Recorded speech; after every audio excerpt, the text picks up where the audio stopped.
بہت کم لوگ اس حقیقت سے واقف ہیں کہ غزل گائکی میں نام بنانے والی ملکہ پکھراج نے گلوکارہ بننے کے علاوہ اداکارہ بننے کی کوشش بھی کی اور انہوں نے ایک فلم میں کام بھی کیا۔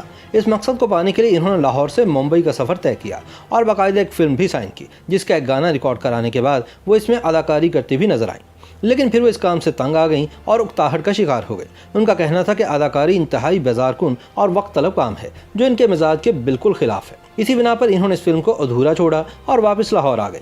یوں معاہدے کی خلاف ورزی پر پروڈیوسر نے ان پر ہرجانہ بھی کر دیا۔ بات کورٹ کچہری تک پہنچی اور پروڈیوسر کو 40 کی دہائی میں 200 روپے جرمانہ ادا کر کے ملکہ پکھراج نے اپنی جان چھڑوائی، لیکن بعد میں ثابت ہوا کہ ملکہ پکھراج نے بالکل درست فیصلہ کیا۔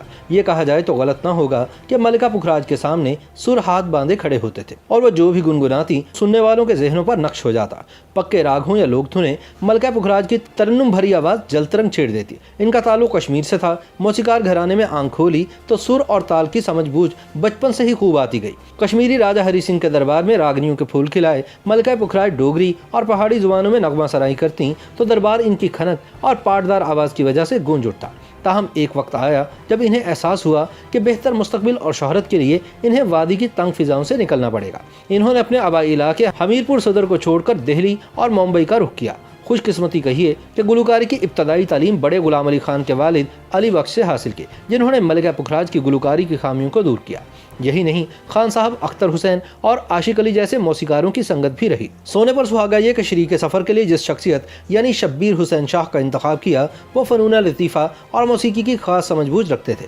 ملکہ پکھراج کا کہنا تھا کہ شاہ جی اگر نہ ہوتے تو ممکن ہے کہ وہ گلوکاری میں بھی یہ مقام نہ پاتی، کیونکہ وہ ہر مرحلے پر ان کی حوصلہ افزائی اور رہنمائی کرتے، چاہے اسٹوڈیو لانا لے جانا ہو یا پھر کسی اور شہر۔ ملکہ پکھراج کا شریک سفر ہونے کا انہوں نے بھرپور اور مثالی حق ادا کیا۔ شبیر حسین شاہ نے جھوک سیال بھی تحریر کیا، جسے ڈرامائی شکل میں پاکستان ٹیلی ویژن پر پیش کیا گیا۔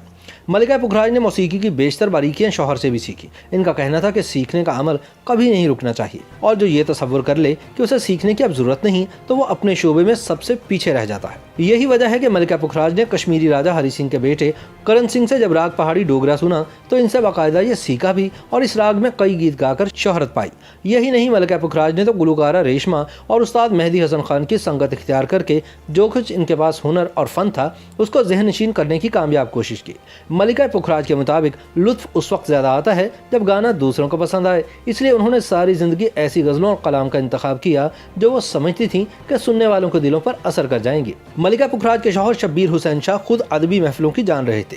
اسی بنا پر ان کے گھر میں فیض احمد فیض، حفیظ جلندری کا آنا جانا ہوتا، جن کی صحبت میں بیٹھ کر ملکہ پکھراج کو بھی بہترین کلام کے انتخاب میں آسانی ہوتی ہے۔ ایک قیاس تو یہ بھی ہے کہ حفیظ جلندری نے ملکہ پکھراج کو ہی ذہن میں رکھ کر اپنا شہرہ آفاق گیت ابھی تو میں جوان ہوں لکھا۔ اس رسیلے گیت نے ملکہ پکھراج ہی نہیں، ان کی صاحبزادی طاہرہ سید کی شہرت میں بھی اضافہ کیا۔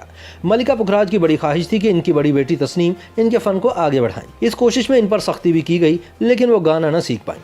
جب ہی تھک ہار کر ملکہ پکھراج نے طاہرہ سید پر توجہ دی، جو بڑی بہن کی طرح گلوکاری کو پسند نہیں کرتی تھی، لیکن والدہ کے اصرار پر اپنی خواہش کو منو مٹی تلے دبا کر باقاعدہ سے گلوکاری کی باریکیاں سیکھنے لگ گئیں۔ دلچسپ بات یہ ہے کہ ملکہ پکھراج نے اپنے 4 بیٹوں اور 2 بیٹیوں کے نام انگریزی حروف تہجی ٹی سے رکھے۔ ان میں تنویر، طارق، تسنیم، توقیر، تصویر اور طاہرہ نمایاں ہیں۔ ملکہ پکھراج کی خوش قسمتی یہ بھی ہے کہ ان کی دونوں بیٹیوں کے شوہر وکالت کے شعبے سے وابستہ رہے۔ ان کی بڑی بیٹی تسنیم قانوندان، دانشور اور سیاستدان ایسم ظفر کی بیگم ہے، جبکہ طاہرہ سید بیرسٹر نعیم بخاری کی شریک سفر رہی ہیں۔ ملکہ پکھراج کبھی بھی خالی نہیں بیٹھتی تھی۔ بہت کم لوگوں کو معلوم ہے کہ قالین پر کشیدہ کاری کر کے ان پر دیدہ زیب اور خوبصورت مصوری کے فن پارے بنانے میں بھی یہ بے انتہا مہارت رکھتی تھی۔ یہ شاہکار کوئی 1-2 مہینوں میں نہیں بلکہ برسوں میں تیار ہوتے تھے۔